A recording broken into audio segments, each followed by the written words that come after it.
Myles Thomas is a well-known media producer, runs a company called Very Nice Productions, and as I said, he's also served as chair of the Better Public Media Trust. So for the David Beatson Memorial Lecture, please give Myles a very warm welcome. Thank you. Kia ora koutou. Ko ngā pui toku iwi, ko Ngāti Manu toku hapu, ko Karatu toku marae, ko Myles Thomas toku ingoa. I grew up with David Beatson. He was on telly and I was in bed with my parents watching him as he was a newsreader on Eyewitness News and various programs like that. But I came to work with him when we worked together on Save TV Did 7 and also the campaign to save regional TV stations. And the BPM honours David each year with our memorial address because his fight for non-commercial television was an honourable one. He wasn't doing it for himself. He wasn't doing it so he could get a job or so that he stood to benefit in any way other than because public media is good for Aotearoa New Zealand. Like us at Better Public Media, he recognised the benefits to our country from locally produced public media. David knew from a long career in media, he was editor at The Listener and Jim Bolger's press secretary, amongst many roles, that New Zealand's media plays an important role in our nation's culture, social cohesion and democracy. I'll talk about culture first. Culture is very important. New Zealand culture is unique and special, yet it has always been at risk of being swamped by content from overseas. The US, especially with its crackpot conspiracies, extreme racial tensions and tensions in general. The antidote to this is local content. It reflects us, it portrays us, it defines New Zealand, and whether we like it or not, it defines us. But it's important to remember that what we see reflected back to us comes through a filter. This speech, for example, is coming to you through a filter called Myles Thomas. Commercial news reflects our world through a filter of sensation and danger to hold people's attention. That makes New Zealand seem more shallow, greedy, fearful and dangerous. The social media filter makes the world seem more angry. RNZ's filter is probably thoughtful, a bit smug, middle class. The New Zealand Herald filter makes us think every dairy is being ram-raided every night. And the spin-off filter suggests New Zealand is hip, urban and mildly infatuated with Winston Peters.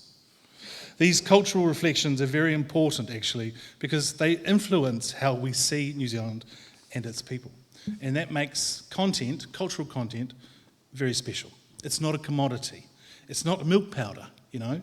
We don't drink milk and think about flooding in Queenstown. We don't drink milk and have a laugh about the Kiwi accent. We don't drink milk and identify with a young family living in poverty. Local content is rich and powerful and important to our society. And when government supports local media production industry, it is actually supporting the audiences and our culture.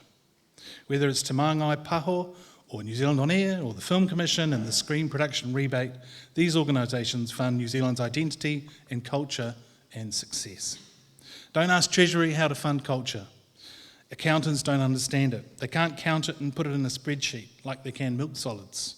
Of course, they'll say such subsidies or rebates distort the market. That's the whole point. The market doesn't work.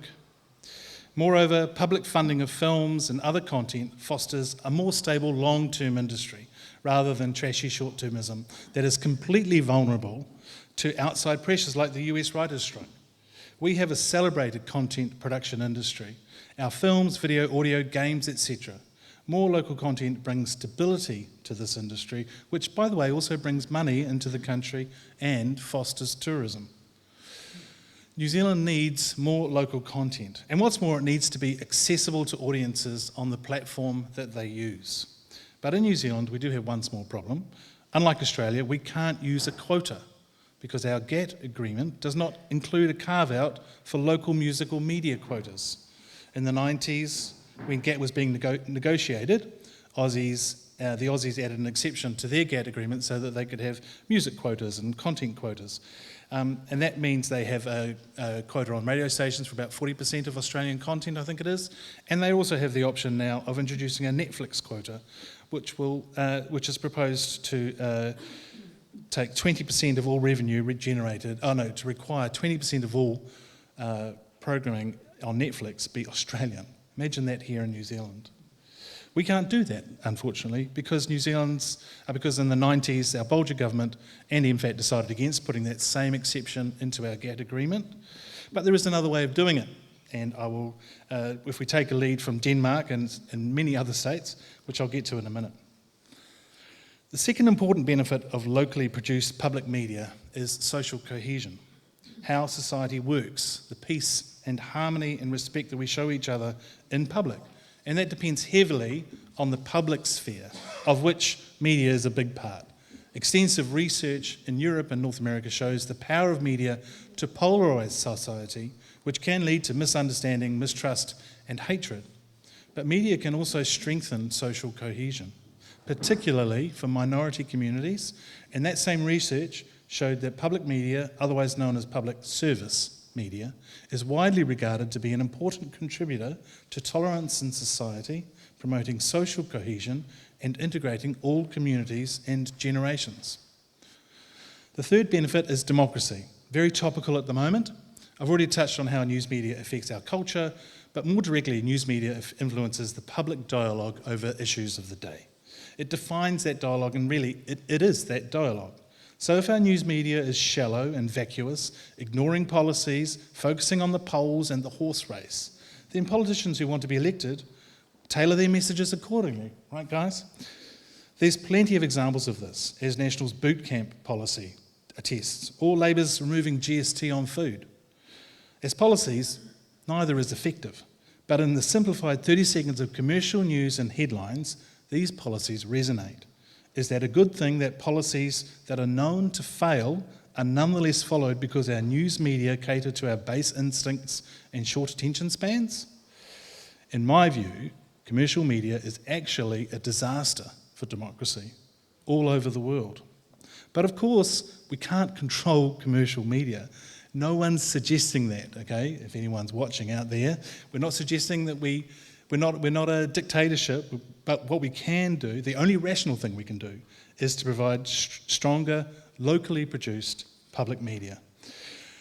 And unfortunately, New Zealand lacks public media. Obviously, Australia, the UK, Canada have more public media than us. They have more people and they can afford it. But what about countries our size? Perhaps Ireland, smaller population, much more public media. Denmark, Norway, Finland, all with roughly 5 million people, all have significantly better public media than us. Even after the recent increases, thank you, Minister Jackson, New Zealand still spends just $44 per person on public media. It's less than half of those other countries I mentioned. When we had a licence fee, we spent $110. Jim Bolger's government got rid of that and replaced it with funding from general taxation, which means every year the Minister of Finance, working closely with Treasury, decides how much to spend on public media for the year. It's what I call the curse of annual funding, because it makes funding public media a very political decision. National, let's be honest, the National Party hates public media. Maybe because they get nicer treatment on commercial news. We see this around the world. The Daily Mail, Sky News in Australia, News Talk ZB here. Most commercial media, not all, but most, quite openly favours the right. This is a systemic bias. Because right-wing media just gets more clicks. Right-wing politicians are quite happy about that, surprise, surprise. Why fund public media to get in the way, even if it benefits our culture, social cohesion, democracy, etc. And New Zealand is the same. The last national government froze RNZ's funding for 9 years. Melissa Lee fought against the ANZ-PM merger. Now she's fighting against the news bargaining bill. As minister, she could cut RNZ and New Zealand On Air's budget, but it wouldn't be just cost-cutting. It would actually be political interference in our news media, an attempt to skew the national conversation in favour of the National Party by favouring commercial media. So, Aotearoa New Zealand needs two things. More money to be spent on public media and less control by the politicians. Sustainable funding, basically. And the best way to achieve it is a media levy. For those who don't know, a levy is a tax that is highly targeted, and we have a lot of them, like the Telecommunications Development Levy, or TDL, which currently gathers 10 million a year from internet service providers like Spark and 2 Degrees, and it pays for rural broadband. We're all paying for the better internet for farmers, basically. When first introduced by the previous national government, it collected $50 million, but it has dropped down a bit lately. It could go back up. This is one of many levies that we live with, and actually we barely notice them. Like the levy we pay on our insurance to cover the Earthquake Commission and the Fire Emergency Levy, there are maritime levies, and energy levies to fund Ika and Waka Kotahi. There's a levy for building consents for MB. A levy on advertising pays for the ASA. A levy funds the Broadcasting Standards Authority. Lots of levies, they're very effective. So, who could the media levy? ISPs like the TDL, sure. Raise the TDL back up to 50 million or perhaps higher, and it only adds $1 to everyone's internet bill. There's $50 million right there. But the real target should be big tech, social media and large streaming services. I'm talking about, obviously, Facebook, Google, Netflix, YouTube, so on. These are the companies that have really profited from the advent of online media and at the expense of locally produced public media. We need a way to get these companies to make or at least fund content creation here in Aotearoa. Denmark recently proposed a solution to this problem with an innovative levy of 2% on revenue of streaming services like Netflix, Amazon, Prime and Disney. But that 2% rises to 5% if that streaming company doesn't spend at least 5% of their revenue in Denmark, revenue collected in Denmark, Denmark joins many other European countries already doing this. Germany, Poland, Spain, Italy, the Netherlands, France, and even Romania, all about to levy the streamers to fund local production. And Australia is thinking of doing it too. But that's just the online streaming companies. There's also social media. There's also search engines, which contribute nothing and take almost all the commercial revenue. The Fair Digital News Bargaining Bill will address that to a degree. But it's not open, and we don't know if the amounts that they negotiate are fair. Another problem is that it's only for news publishers. Drama and comedy producers don't get a look in. Neither does on-demand video, nor documentary makers or podcasters. Social media and search engines frequently feature and put advertising around these forms of content and hoover up the digital advertising that would otherwise fund them. So they should also contribute.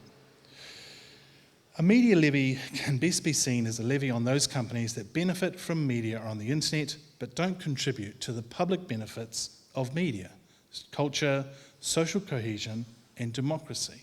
And that's why the media levy can include internet service providers and large companies that sell digital advertising and subscriptions. Please note, a media levy would not target smaller companies if it's onerous too onerous for them to be afford. But that's what all levies do. They have a starting point in which they kick in. The huge benefit of a levy is that it is separate from the annual budget. So it's fiscally neutral and politicians can't get their mitts on it. It removes the curse of annual funding. It creates a funding stream derived from the actual commercial media activities which provide the distribution gaps in the first place, for which public media compensates. And that's why the proceeds would go to the non-commercial platform and the funding agencies, Te Māngai Pāho, New Zealand On Air, and the Film Commission.